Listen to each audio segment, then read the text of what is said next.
up, everybody? It's Robert Smith. Make sure you subscribe to the Money Time Coaching channel below so you don't miss any of this helpful content going forward.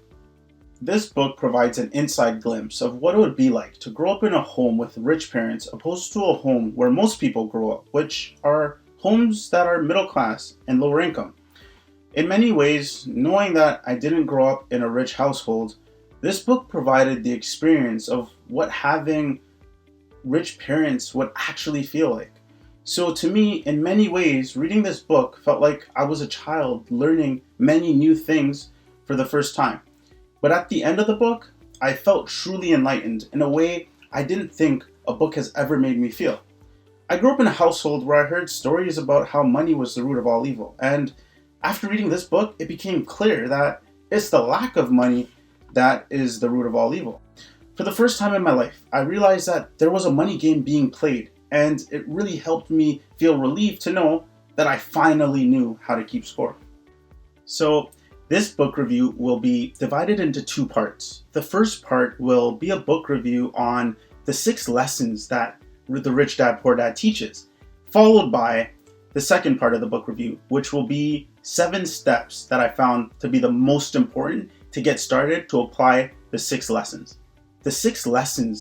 Lesson number 1, the rich don't work for money.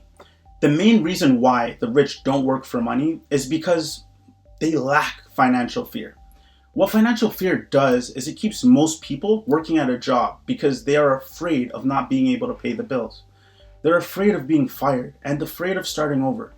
If some of you are wondering how people could be living in so much fear, the author attributes this to jobs.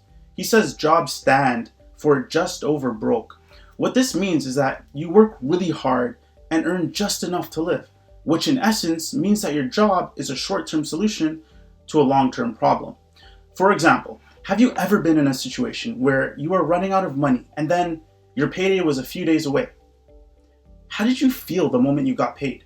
My bet is that you felt really good. But then after having to pay all of your expenses, how long did your feeling of happiness last? My bet is not as long. The reason for this is back to what the author describes as jobs being a temporary solution to a long-term problem. What was very insightful was that the author mentions how money controls people's emotions. This is important because increases in income go to entrepreneurs and investors, not to people that actually work for money. Yet, for some reason, most people are encouraged and taught to create resumes. But people should learn how to create strong business and financial plans to create jobs, not resumes. The most important thing to understand is that most people who are working for money often lack financial knowledge. So if you gave them more money, all that would happen is they would spend more of it, which would lead them to the rat race and trap them there. So by gaining financial knowledge, you can have money work for you rather than having to work for money. The author also talks about the tax disadvantages for those who are employees. I'm not going to, go too deep on this, but look, we all probably already know that we are taxed when we earn, when we spend, when we save, and when we die. When you start to build your financial knowledge, you start to realize it doesn't matter how much money you make. It's all about how much money you keep. One thing I really liked was how the author called money an illusion of confidence and ignorance of the masses, because it made me think about Money Heist, particularly when the professor said, "What is a country's gold? It's wealth. No. It's an illusion. It's an illusion. It's useless. Spain doesn't pay for anything with that gold. Not one transaction, nothing. It's merely psychological."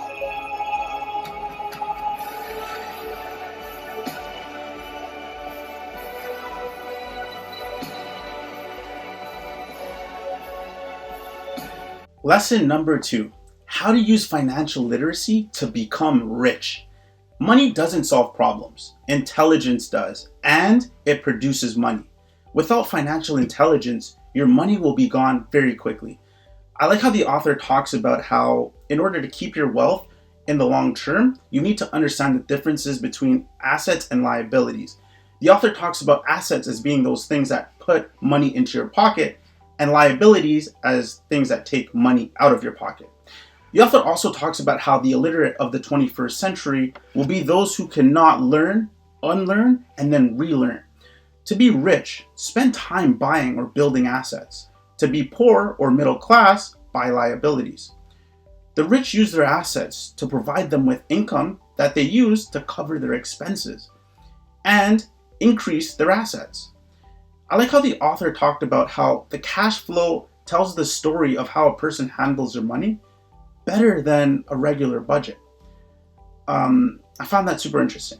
I'm going to share my favorite quote in the book. As a child, my dad often told us that the Japanese were aware of three powers: the power of the sword, the jewel, and the mirror. The sword symbolizes the power of weapons. America has spent trillions of dollars on weapons, and because of this, it's the supreme military presence in the world. The jewel symbolizes the power of money. There is some degree of truth to saying, remember the golden rule. He who has the gold makes the rules. The mirror symbolizes the power of self-knowledge. This self-knowledge, according to the Japanese legend, was the most treasured of the three. The poor and the middle class all too often allow the power of money to control them.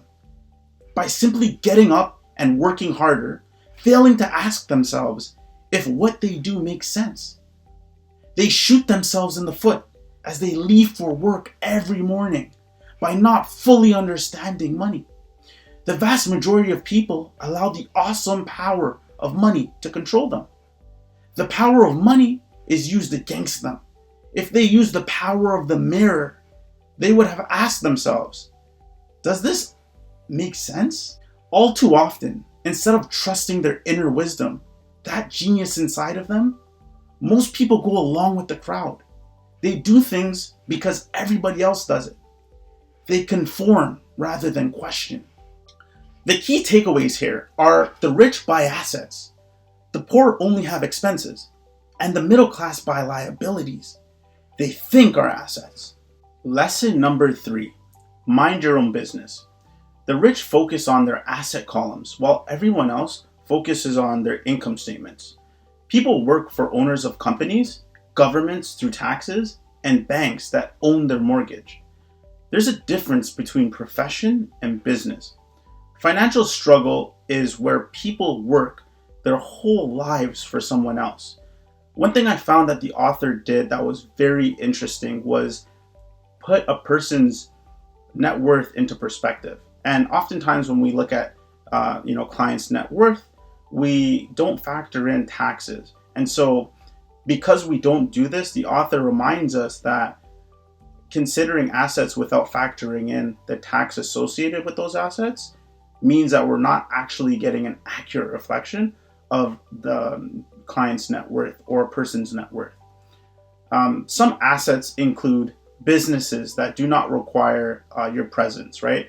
And those type of businesses would be like passive income, stocks, for example, bonds, income, generating real estate, some notes and IOUs, royalties from intellectual property like music and scripts and patents, and then anything else that has value, produces income or appreciates, and has a ready market.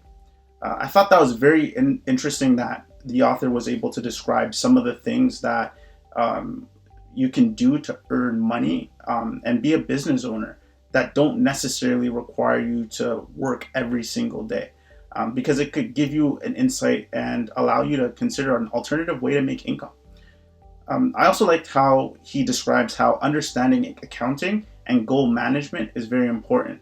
One thing I thought the author did a phenomenal job on was how he described how rich people actually buy luxury items last. I thought prior to reading this that when you got money and started to get rich, the first thing that most people would do is buy expensive things, expensive items to show everyone else that they're doing well. So I found that really interesting, that no, in fact, rich people don't actually buy luxury items first, they buy them last.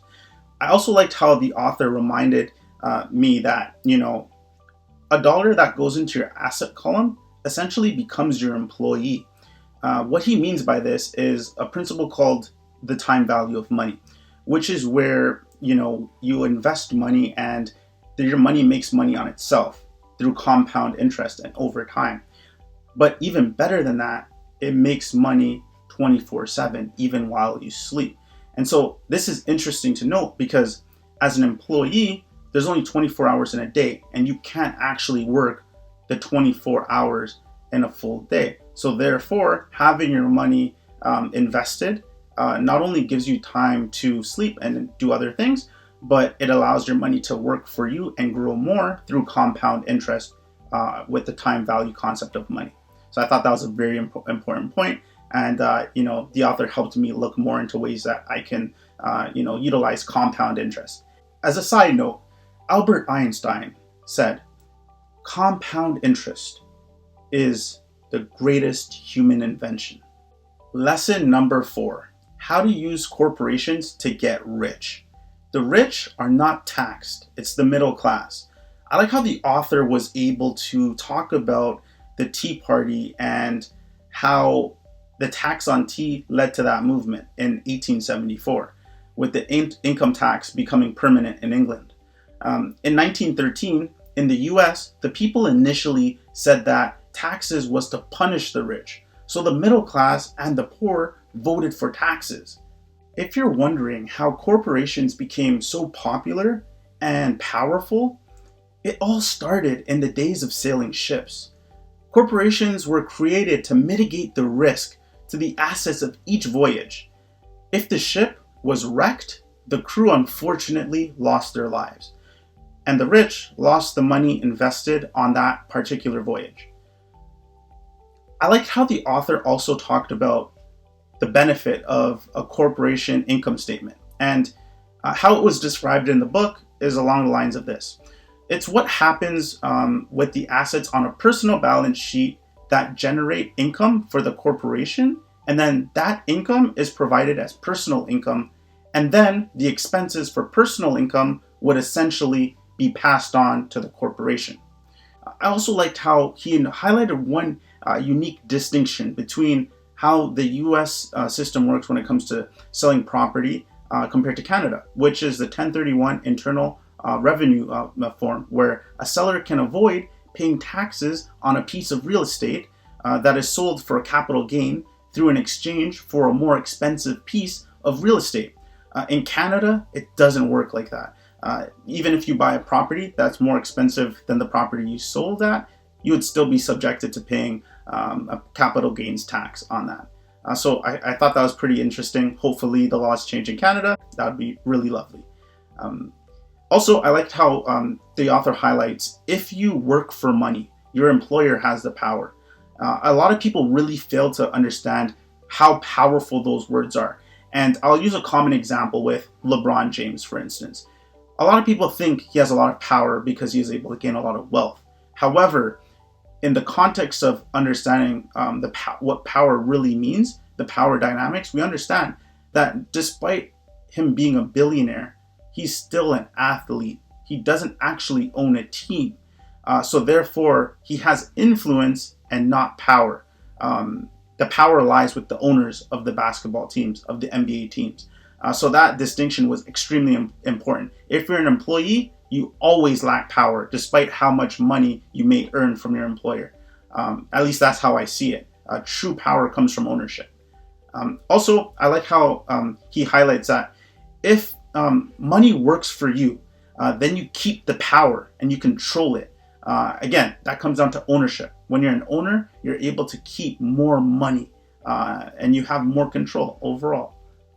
I thought the author did a terrific job when it came to describing financial education and its importance in relation to accounting, which is the ability to read and understand financial statements. This was a very important part to me because, I thought prior to reading this book that the most important aspect of building wealth is learning how to create it. However, this was a kind of a realization that no, it's not only important to learn how to create wealth, but it's also important to learn how to protect the wealth that you create. I used to think Having high value items in my name was a sign of success. But as you start to get deep into the money game, the more you have in your own name, the more it poses a risk. When you look at wealthy people, they usually own nothing but control everything. This is very important. For example, the famous rapper 50 Cent declared bankruptcy after losing a settlement against him in 2015 for $7 million. The judge in the case, though, was not convinced that 50 Cent was declaring all of his assets because there was a picture of 50 Cent with an Instagram post with stacks of cash. Here's how 50 Cent responded to the judge. He stated, quote, "Just because I'm photographed in or next to a certain vehicle, wearing an article of clothing, holding a product, sitting next to what appears to be large sums of money, or modeling expensive pieces of jewelry, doesn't mean that I own everything in those photos," end quote. This speaks to exactly what the author is talking about when he says the rich own nothing but control everything. It's a different way of looking at prosperity, not as something to possess, but something to control. Lesson number 5. The rich invent money. Wealth was in land 300 years ago. Then there was in factories and production. And now, today, wealth is in information. One thing I've realized is that creativity is a huge asset. And I often internally ask myself, how creative am I at solving these financial problems with my clients? I do this for 2 reasons. The first is it helps me ensure that I'm coming up with effective strategies that are nuanced in a way that not a lot of people are talking about and therefore can be extremely effective because they're creative. But at the same time, by holding myself to a creative standard, I encourage my clients to then solve their own financial problems creatively. And by doing this, I realize that it helps clients have less problems because they're able to solve them in a creative way. One thing I like that the author did well was remind us that money is not real. Money is what we agree it is. And he says something else that's interesting. He says our biggest asset is our mind. And this really stuck with me because I've always been one to really believe that our human capital is our most important asset. And that's often overlooked in many portfolios. Nobody considers your human capital, like the things you know, the places you've been, the experiences that you had in your life. All of these things can be used to your advantage. And so I feel like understanding how important of an asset your mind is critical to building wealth. I cannot state enough how happy I am that the author really focused on looking at how important financial intelligence is. When we look at accounting, investing, and the markets in general, like supply and demand, it becomes obvious that if you don't understand how accounting works or investing or markets like supply and demand, you become a victim at the mercy of the market. So financial intelligence is critical to help you protect your wealth as well as to create wealth in good times as well as bad times. In the financial game, sometimes you win and sometimes you learn. You never lose. Failure is a part of success. We learn to walk by falling down. Despite what many people probably think, investing is not about buying. It's about knowing. For example, last month in the US, 75 members of Congress violated a law designed to prevent insider trading and stop conflicts of interest. One thing I like that the author did well was remind me that you want to organize smart people and work with or hire people that are smarter than yourself. This, for me, was something that was always hard for me to do, to work with people who are more skilled with myself, and I kind of had to take a step back and allow myself to learn new things from others who are more skilled, whether it be reading a book or looking online to get more information about a topic or an area that I wasn't well versed in. So it's always best to not be afraid to work with people who are more skilled than you and smarter than you. Another thing to note, I thought was really exceptional, again, was that when you get deep into the money game, you realize that risk is a part of life, but with finances, there's always a level of risk involved. You just have to make risk more manageable. And I really like that the author pointed this out as well. Lesson number 6, work to learn. Don't work for money. One thing I thought the author did a good job on was highlighting the dangers of those who work for money. One of my favorite quotes in the book was when he said, highly specialized, then unionized. This is because you're more trapped and dependent on that specialty when you are in a specialized role. And if you're not willing to learn now and only want to specialize, then make sure that the company you work for is unionized. This is because skills don't always transfer from industry to industry. You want to know a little bit about a lot. And this also helps you increase your earning potential because it makes you one skill away from great wealth. Education is more valuable than money in the long run. The author reminds us that there are some essential skills that are important to have, like selling, communicating, negotiating, and handling a fear of rejection. A lot of times people are afraid to hear no, and when they do hear no, they don't know how to react to that no. So handling the fear of rejection is critical to developing your skills and improving your business.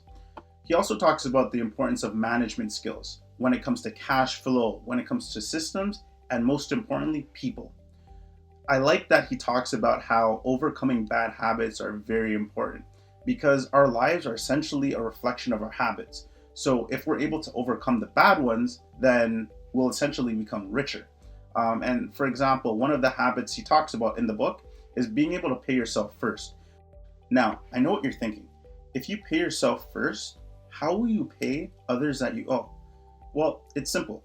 You'll actually think of unique ways to meet those other financial obligations. And by paying yourself first, you'll think of creative ways to meet those obligations. What typically happens is people who are middle class or the poor, they often pay the people they owe first. And by doing that, they are unable to build wealth for themselves.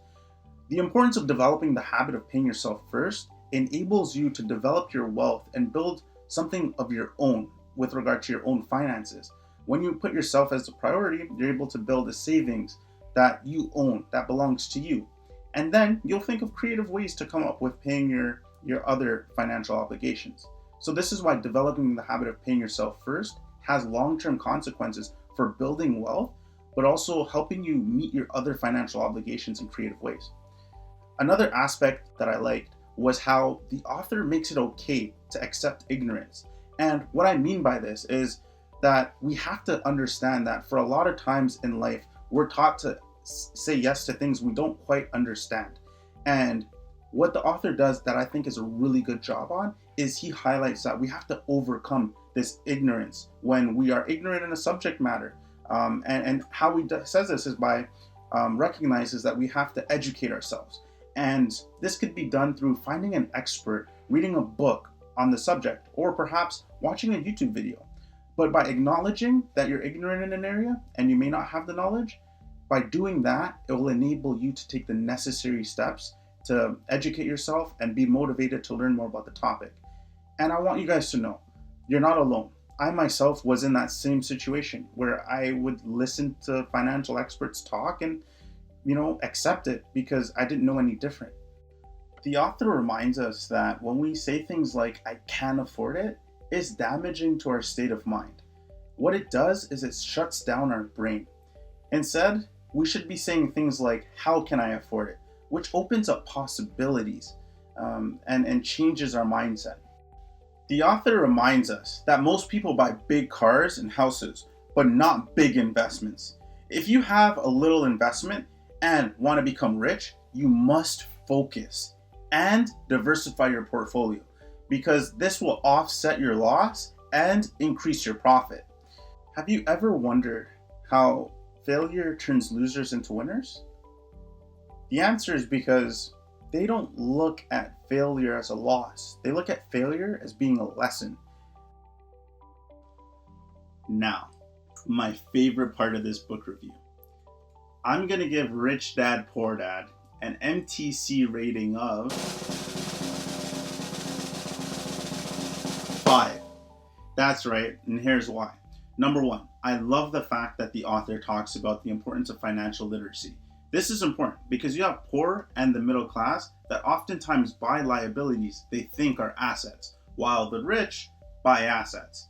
Secondly, I like how the author gives us the formula and how to escape the rat race. What we want to do is take all of our ordinary earned income, put that into investments or into passive income vehicles, and then let the money work for us through compound interest. He really shows us how to turn our money into employees, right? Where they work around the clock 24/7 a day for us, right? Another thing that I liked about the book was it was very actionable and easy to understand, which can be a rarity for financial books. So, if you like this video, please don't forget to subscribe and like and leave a comment. I really want to know what your thoughts are on the book. If you've read it or if you feel like I've given you enough so you don't need to read it, let me know your thoughts in the comments below. Also, please let me know what type of books you want me to review going forward. I'm curious to see what you guys put in the comments. Thanks so much for watching this video, and I'll see you in my next one. Bye. Subscribe now.